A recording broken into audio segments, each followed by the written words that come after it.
I was diagnosed with acute leukemia. After going through countless hardships, my family finally found a suitable matching bone marrow for me. However, my girlfriend, Sophia, secretly gave this precious opportunity to her first love. On the day of my supposed surgery, Sophia resolutely left her work, turned off her phone, and stayed by her first love's side without leaving for a moment. As for me, I was alone at home, writhing in pain on the floor, with blood flowing all over the place, and my heart gradually turning ashen. When I was told that my life was in countdown, I calmly blocked her. She then said, he was almost dead. I just went to accompany him. You're different from him. But I was also on the verge of death. Start of the main text. If you like it, remember to subscribe. James, what on earth are you doing? Why did you freeze my credit card? The door was slammed open, and the huge noise echoed in the dim room. Sophia stormed in. Seeing the room was pitch black, she kicked off her high heels and complained, "It's late at night, and you don't even turn on the lights or cook. I don't know what you're up to all day." I looked at this woman I had loved for 5 years with a pale face. 5 years ago, Sophia was a down and out college graduate. Later, with the help of my family, she started a company and became a strong businesswoman. To enable Sophia to work better, I willingly stepped down from the company and only focused on taking good care of her. But this woman, for whom I had given everything, cruelly took away my only chance of survival. At the thought of this, I couldn't help but cough softly. My chest hurt more and more, and the cough became louder. But that woman didn't even offer a word of. She just frowned and said, "If you're sick, go get treated."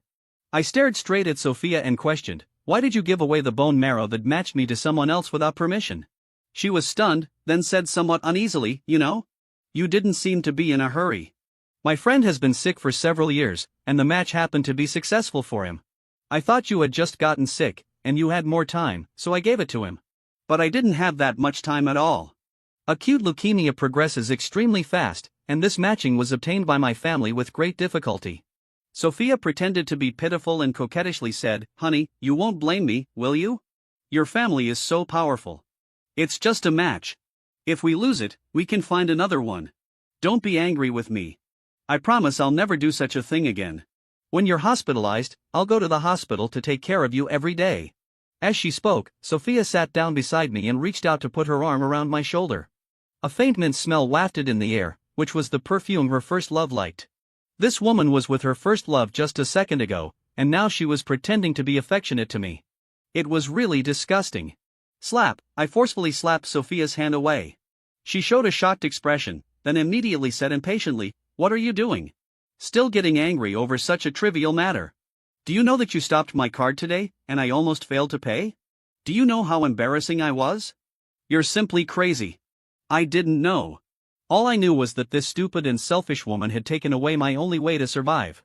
I looked at her expressionlessly and said, "Sophia, get out of my house." The chattering woman suddenly shut up. She stared at me in disbelief. "What did you say? You want me to leave?" I sneered, "This is my house." Sophia instantly stood up. She was like a lit powder keg, pointing at my nose and shouting, "You mean you want to break up with me? Fine, it's really hard to please a rich second generation. You used to say you loved me all the time, but now you kick me out as soon as you're not happy." Sophia grabbed her coat from the sofa. "James, don't you regret it?" Sophia stormed to the door.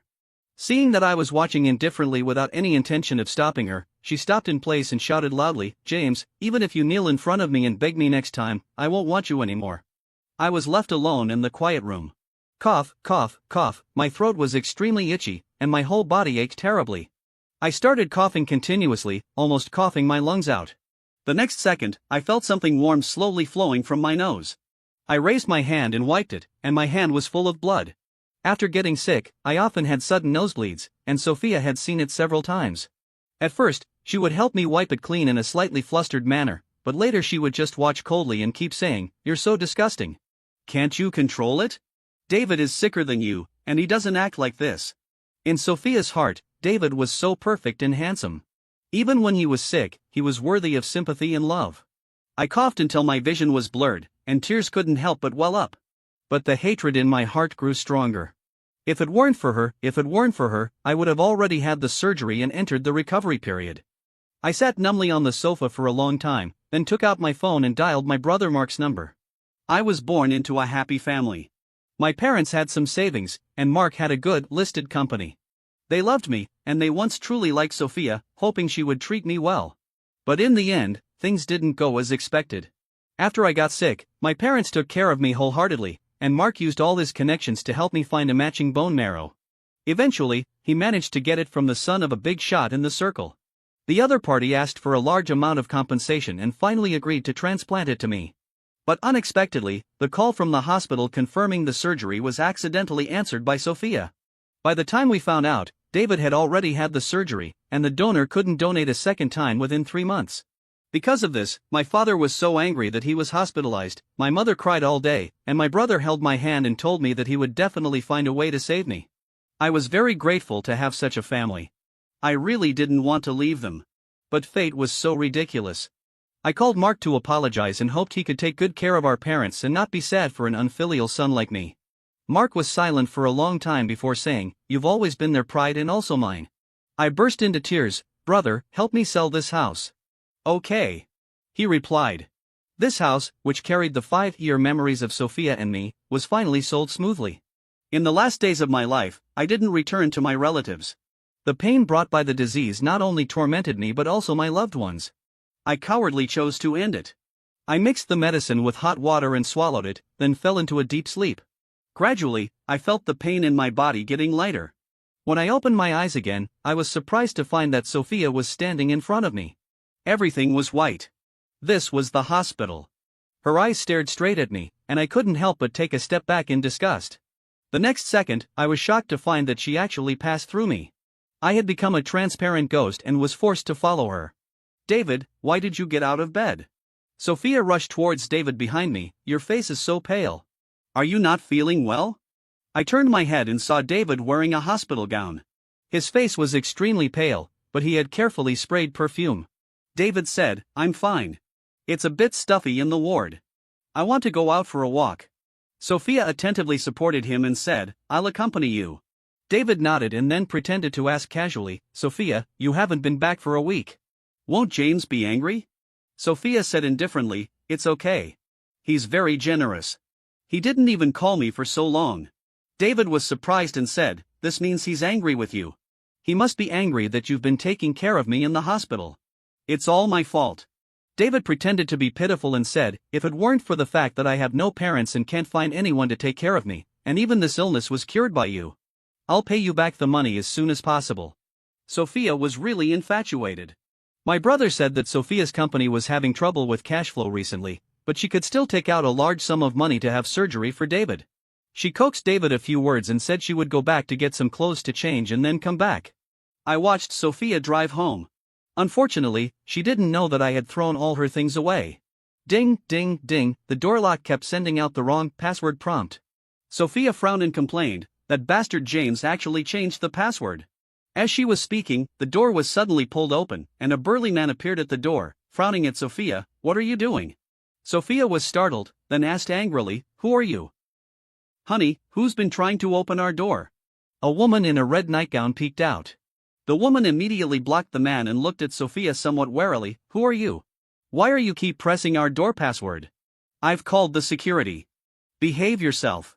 Sophia was stunned and asked, "Your house? But this is clearly my house." The woman said speechlessly, "Are you crazy? I just bought this house a week ago. How could it be your house?" Sophia was puzzled at this moment and thought, "James, he sold the house. How could it be possible? He was just throwing a tantrum." Just then, the security guard rushed over from behind and invited Sophia out. Sophia was still in a daze. She grabbed the security guard's hand in disbelief and asked, "James sold this house?" The security guard nodded, "Yes. James seemed to say he was going back to recover from his illness and suddenly sold the house." "Does he have some serious illness?" Sophia's words suddenly stopped, and her expression became hesitant. I naturally knew what she was thinking. She must be wondering how serious my illness was. Sophia was sent out of the community. I stood behind her and watched her type "acute leukemia" to start searching. The more Sophia searched, the more solemn her expression became. Finally, she was in a panic, and her hands started to shake. At this moment, I actually felt a bit of pleasure in my heart. "This is just the beginning, Sophia. Your good days are yet to come." Sophia started to call me frantically. As soon as the call connected, a cold female voice came from the other end, "This number has been cancelled." Sophia's face turned pale. She looked at her phone in disbelief, then started to call my brother and my parents, but it was always busy. Naturally, after I died, my family must have blocked her. It was 10 o'clock at night. Sophia hesitated for a while and was about to take a taxi to my parents' place when David called her. The man on the phone said pitifully, "Sophia, I didn't mean to disturb you, but I suddenly feel very uncomfortable. I don't know if my body has a rejection reaction." Sophia hesitated for a moment and said, "I'll come to the hospital right away." When she arrived at the hospital, Sophia asked, "Should we call the doctor?" David looked at her with a bit of apology. "I just called the doctor. The doctor said I'm just under too much pressure." "I'm sorry, Sophia. I made you come here for nothing." Sophia was silent for a long time. David obviously also noticed Sophia's abnormality. He asked, "Did James quarrel with you again?" "I'll call him and explain." In the past, as long as David made a call or sent a text message, Sophia would drop everything in her hands and rush to his side. For this, I had quarreled and made a scene with her, and later my heart gradually grew cold. I would look at the sumptuous food in front of me and coldly watch this woman leave without hesitation. Perhaps at that time, my love for Sophia was gradually disappearing. Sophia asked, "David, you've had this disease, so you must know something about it, right?" David was stunned, then nodded uneasily. Of course, he would feel uncomfortable. In the past, Sophia took his feelings into consideration and never mentioned his illness on her own initiative. Now she actually asked on her own. David must be very puzzled. Sophia asked, "Is acute leukemia dangerous?" David was surprised and said, "Does James have acute leukemia? Didn't you say it was just an ordinary leukemia and was detected in the early stage?" Sophia couldn't say a word. She had never cared about these things. David said again, "The hematology department of this hospital is very famous. If James is sick, he is probably in this hospital. Maybe you can find him if you look for him." David just said it casually, but this time, Sophia actually nodded seriously. "You're right. I'll ask. I'm sure I can find him." I watched Sophia ignore David's shouts, leave the ward absent-mindedly, and rush straight to the doctor's office. She stared at the doctor intently. "Please, James is really my boyfriend. I want to know which ward he is in." The beautiful female doctor, Olivia, looked at her strangely, pushed her glasses, and said, "This is not in line with the regulations." Bang! Sophia slammed the table heavily. Her eyes were red, and she was breathing rapidly. "I just want to know how James is doing now. I'm really worried about him. He's my boyfriend. Why can't I know?" Olivia flipped through the medical records, then asked expressionlessly, "Since James is your boyfriend, why don't you know his situation?" Sophia was speechless. Olivia continued, "James and the gentleman you're taking care of were hospitalized on the same day, but there is no record of you visiting him in the past 3 months. Facing Olivia's reproachful words, Sophia had no way to refute. Olivia then replied, "James's physical condition is very poor. Acute leukemia progresses extremely fast, and he could be in life-threatening danger at any time. His family once found a matching bone marrow for him, but in the end, he didn't have that surgery." Sophia's face turned ashen. Obviously, she also thought of why I didn't have that surgery, because she had given my only chance of survival to her first love. Sophia looked at Olivia at a loss and asked, "Is he in danger? Can we wait? His family is very rich. They must be able to do something." "I don't know." After the matching bone marrow was gone, James chose to leave the hospital. Olivia said, "He is my patient, and I desperately hope he can live well." "But you answered that confirmation call, right? Don't you know better than me how James is now?" Sophia walked out of the office in a daze. David came up to her, but she pushed him away. I watched her stagger to the top floor and dial my brother Mark's phone. This time, the call actually went through. Sophia's voice was trembling, almost pleading, "Is James okay? He's fine, right?" There was no answer on the other end. The next second, the beep beep beep busy tone came. The other party hung up the phone. Sophia's expression froze. Her eyes were red, and she gritted her teeth and said, "Mark." Sophia paced back and forth restlessly. She took out her phone and kept making calls. Most of them didn't answer directly. Some people, when they heard her question, also hung up directly. Finally, Sophia flipped through the WeChat chat records with me on her phone. The last conversation was actually a month ago. I asked her if she would come back for dinner, and she didn't reply. After I died, my phone was probably taken away by my family. "James, you're playing hide and seek, right? You have the guts to never reply to me." There was no response for a long time.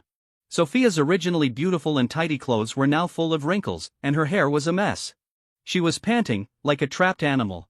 Looking at Sophia in such a mess, my originally resentful and unwilling heart gradually became calm. This kind of woman wasn't worth my hatred. I was forced to follow Sophia and watched her curl up in a corner of the hospital and sleep for a night. The next day, she actually went straight to my brother's company.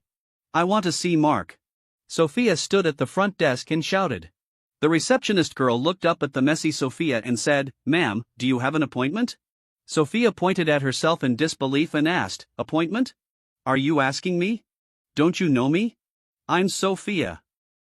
The receptionist girl replied indifferently, "Miss, strangers need to make an appointment to see Mark." Sophia was stunned. In the past, when she came to my brother's company, she could go up any time. No matter how busy my brother was, he would invite her up to sit and rest first. How could she be turned away like this? Sophia sneered, "I'm here to talk to Mark about his brother's matter." "Are you sure you want to stop me?" The receptionist's face turned cold. "Please make an appointment first." "Fine. If you don't let me see him, I'll just sit here and not leave." With that, Sophia plopped down on the reception sofa in the lobby. I stared at her from afar and suddenly found it very ridiculous. Sophia once said that I was sometimes very impolite and rough, always making trouble out of nothing. But wasn't she more like a shrew making trouble out of nothing now? The receptionist clearly had no intention of indulging her. She turned her head and murmured a few words into the walkie-talkie. In less than half a minute, a group of strong security guards appeared and roughly pulled Sophia up. Sophia roared angrily, "What are you doing? I'm James' girlfriend." Sophia started to struggle violently, but as a weak woman, how could she match these burly men?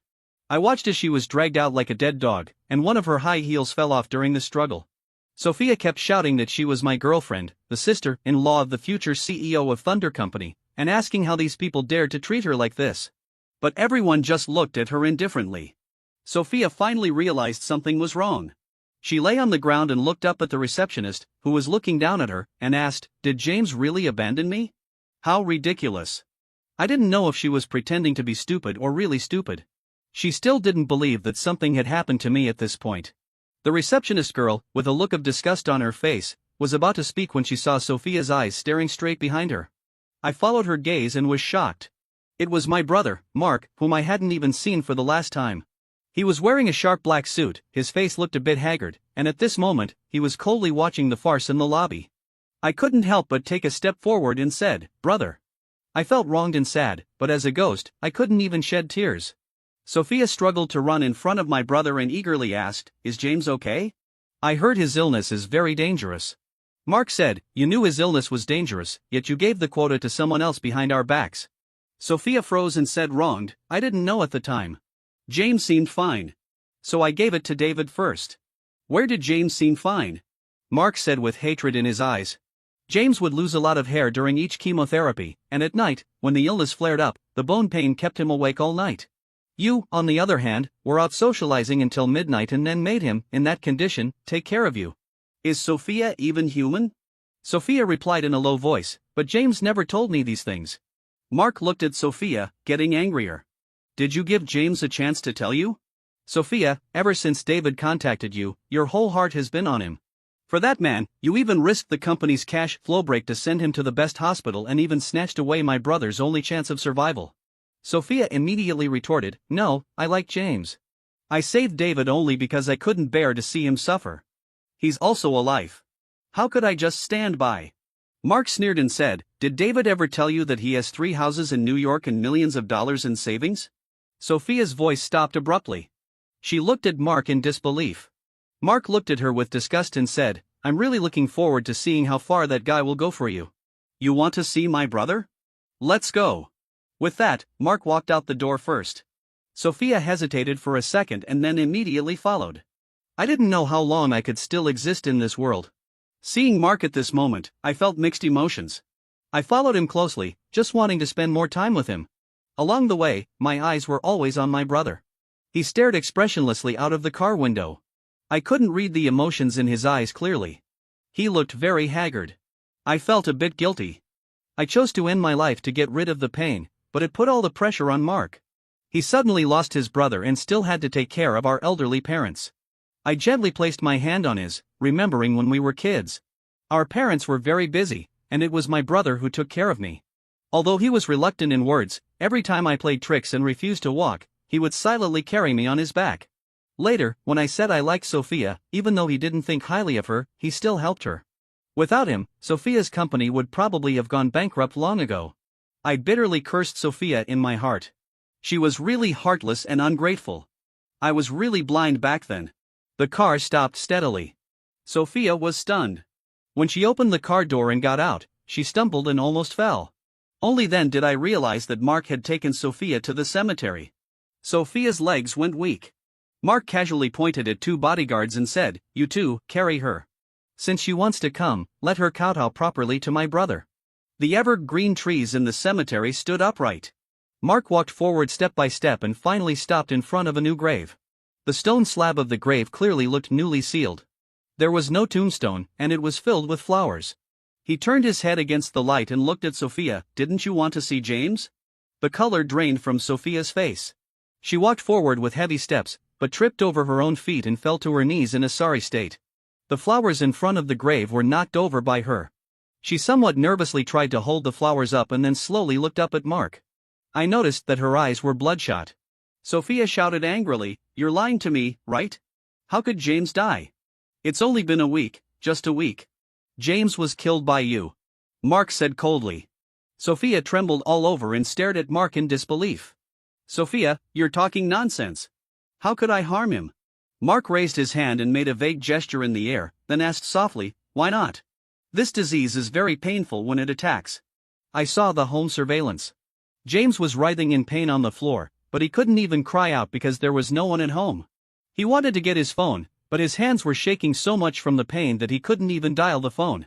Did you ever see James suddenly have a nosebleed?" Sophia froze. Her lips trembled, but she couldn't say a word.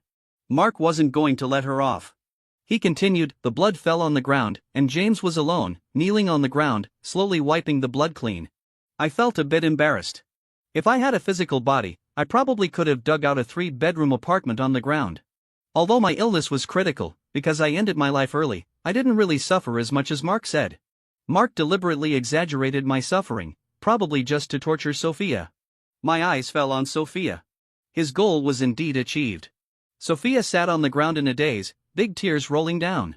She cried and trembled all over, starting from a soft sob and finally turning into a loud wail, repeating over and over, "I'm sorry, I didn't know, I really didn't know."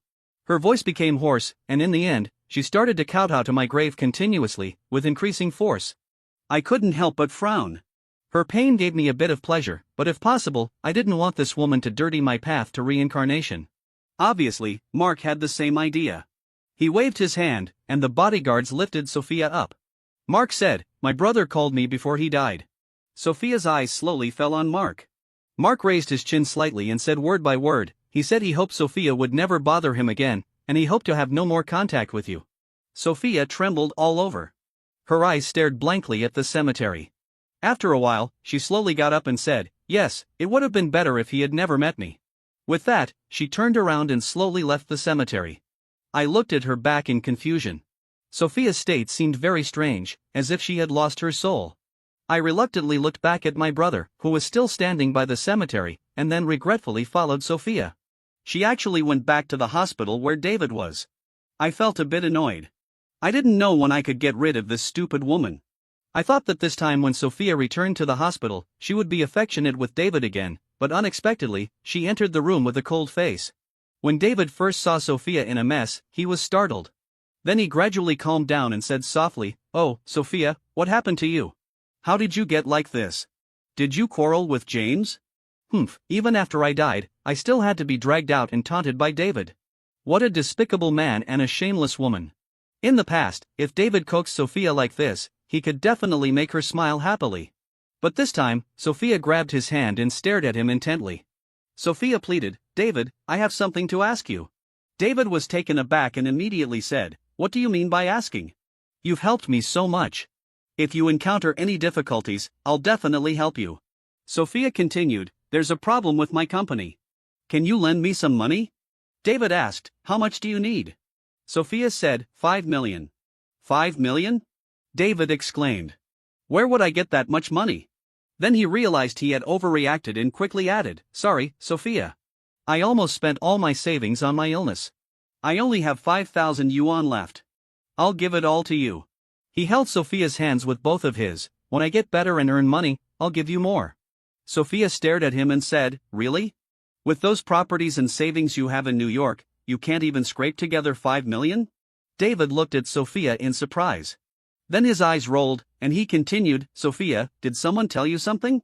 I don't have any properties in New York. They all belong to my friends. They're just in my name. I can't touch my friends' things. As soon as David said this, not only did Sophia not believe it, but even I thought it was ridiculous. Who would be crazy enough to put their house in his name? This scoundrel. Look, this is the man you gave your all to. Watching her being played around, I couldn't help but laugh. Sophia smiled bitterly and said, do you know? When I first started my business, James gave me 5 million as startup capital. His family was very strict with him, and this money was all he saved secretly. At that time, no one was optimistic about my company in the emerging industry. Only James gave me the money without hesitation, not afraid that I would lose it all. I was so stupid back then. I even had a feud with him, thinking that he was suppressing me with money. I told him that having a few bucks wasn't a big deal, and that I would be much richer than him in the future. But now I realize that some things can't be bought with money. I risked the company's cash flow break to pay for your treatment, but what about you? After hearing her words, David's expression also became a bit awkward. He stiffened his neck and said, did I ask you to give me the money? Are you crazy? You really think you've done a lot and are self-indulging in your so-called sacrifice? Everything was your own choice, including the bone marrow donor. You gave it to me voluntarily. What, did James quarrel with you because of this, and now you're taking it out on me? I'm telling you, Sophia, there are plenty of people willing to do things for me. If you don't want to stay, get out. When David mentioned the snatched bone marrow donor, Sophia's face turned deathly pale. She stared at David with dark eyes, and there was a hint of madness on her face. Sophia murmured, yes, it was you who snatched his chance to live. If it weren't for you, he might have already had the surgery and entered the recovery period. At that time, I would definitely have accompanied him and taken care of him every day. If it weren't for you. Sophia's voice suddenly rose. The next second, she rushed over, grabbed David's neck tightly, and pushed him onto the bed. David struggled violently. Since he had just recovered from a serious illness, he couldn't resist Sophia. His fingernails scratched Sophia, but Sophia didn't loosen her grip at all. The hospital bed shook violently, and the bottles and jars on the nearby table were knocked to the ground. The sound of broken glass quickly attracted the nurse. The nurse let out a scream and rushed in to try to pull Sophia away. Then security guards and doctors also came in to help separate them. Cough, cough, cough. Sophia, you crazy woman. She's crazy. She wants to kill me. Catch her quickly. David shouted loudly. Sophia struggled wildly and roared, let me go. It's all his fault. He killed my boyfriend. Bullshit. It was you who killed him. Sophia, it was you who killed the person who loved you the most. Sophia's expression suddenly turned ashen. She froze in place and let the security guards press her to the ground. I stood at the door, watching all this coldly. I thought to myself, yes, it was this selfish and stupid woman who harmed me. These two despicable people actually turned on each other so quickly. I found it extremely ridiculous. Just then, with a thud, Sophia was pushed by David. Her head hit the ground heavily, and she passed out. The next second, a flash of white light, and I also lost consciousness. Before losing consciousness, I couldn't help but feel a bit regretful. This time, it seemed like I was really going to be freed, but I hadn't even had a chance to see all my relatives. When I woke up again, I saw the same white ceiling. I actually woke up in the hospital again. Fortunately, I already had the experience of being a ghost, so this time I wasn't panicked at all. Click, the door was pushed open, and it was Mark who came in. His eyes swept over my face and then landed on a small table not far away. He walked over and put something on the table. I was stunned. But the next second, my mood became heavy again. He was in the hospital. I didn't know who it was for. Was it for my parents, or was there something wrong with his own body? I looked at him worriedly. He scooped out half a bowl of porridge from the thermos and walked towards me, awake? I pointed at myself in disbelief and asked in surprise, you can see me? My brother rolled his eyes and said, did you damage your brain during the surgery? I said, but didn't I die? Mark's face fell, who said you died? I said in disbelief, I clearly, and then I went to your house. There was a whole process of gastric lavage and emetic. Mark said calmly, but because your body was too weak before, you somehow fell into a coma. Later, we found a matching bone marrow for you and directly performed the surgery. I asked doubtfully, so now my illness? Yeah, it's already cured. There's no rejection reaction for now. My brother said with a cold smile, you're in good health now. When you get out of the hospital, my parents and I will give you a good beating. Hearing this, I shrank my neck in fear. Then I remembered that miraculous experience of being out of body and following Sophia. I tentatively asked, when I was unconscious, I had a strange dream. I dreamed that I was out of body and following Sophia. Mark pursed his lips, looking disappointed. You're really something. Seeing that he misunderstood, I quickly explained, it's not what you think. I followed her and saw her being severely tortured. It was so satisfying. I also saw you take her to a grave without a tombstone and tell her I was dead. Mark was stunned and said in surprise, I did do that. I was shocked. You really bought a grave for me? Aren't you cursing me to death? Mark said, didn't you originally not want to live? You were half dead in the ICU at that time. Why couldn't I buy a grave for you in advance? I was stunned and immediately realized something was wrong. I quickly asked, how long did I lie there? 3 months. My God, I was in a coma for 3 whole months. I immediately felt guilty again. They had been worried about me for these 3 months. I knew I must have been in great danger at that time, otherwise they wouldn't have bought a grave for me in advance. My heart felt a bit sour. This was my loving family. I knelt on one knee and reached out to hug my brother's neck. Brother, thank you. I'll definitely listen to you from now on. Mark was silent for a long time. Finally, he raised his hand and hugged me, as long as you know. I thought for a while and then asked, by the way, what about that grave then? Mark replied, I sold it for $5 million. I said in surprise, no way. There can't really be a fool who would spend $5 million on a broken grave, right? From that day on, I started my rehabilitation life. Because I had been lying in bed for too long, my limbs were a bit weak. My brother hired a professional to help me with rehabilitation, and it turned out to be the female Dr. Olivia, who had stood up for me and criticized Sophia in the hospital before. Olivia was a very humorous and witty person. Every time she examined me, she would find some topics to amuse me. And at work, she was very careful. With her help, I recovered quickly and could soon walk outside the ward with someone's company. One day, as I was walking slowly with Olivia in the garden, we heard crying and commotion ahead. Olivia supported me and we stood aside from a distance to watch. I looked closely and found that it was David. For some unknown reason, he was sitting on the ground, wailing. All of his former handsomeness had vanished. He clung tightly to the nurse's clothes, his expression wild, looking like a madman. David kept shouting, why is there a rejection reaction? Why? Is your medical skill not up to par? Otherwise, why am I having a rejection reaction? I don't want to die. Where is that volunteer? Ask him to donate bone marrow to me again. I have money, a lot of money. Save me. Save me. Sir, please calm down. We've already contacted that volunteer. Donations are all voluntary. If he doesn't want to, we can't force him. I stared in David's direction, unable to snap out of it for a long time. He actually had a rejection reaction. Noticing that I kept looking over there, Olivia asked me in a low voice, are you tired? Let's go back. I nodded and, leaning on her, turned around. The next second, I was stunned in my tracks. Standing right behind me was Sophia. She was staring intently at me. I groaned inwardly, hoping this annoying person wouldn't bother me. Olivia clearly saw her too. She frowned slightly, then helped me walk away slowly. As we passed by Sophia, I heard her say in a low voice, James, I'm sorry. I was really happy when I found out you were still alive. I bought that grave from your brother.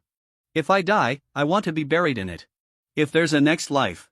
Sophia, please believe that this is a materialistic society, Olivia beside me suddenly said.